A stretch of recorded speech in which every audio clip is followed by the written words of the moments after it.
hit. Wow. Let's go.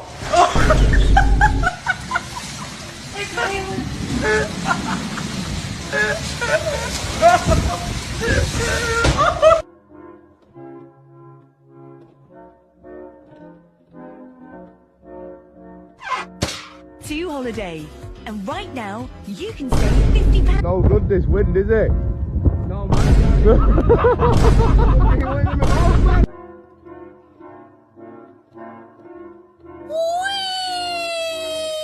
Oh my god.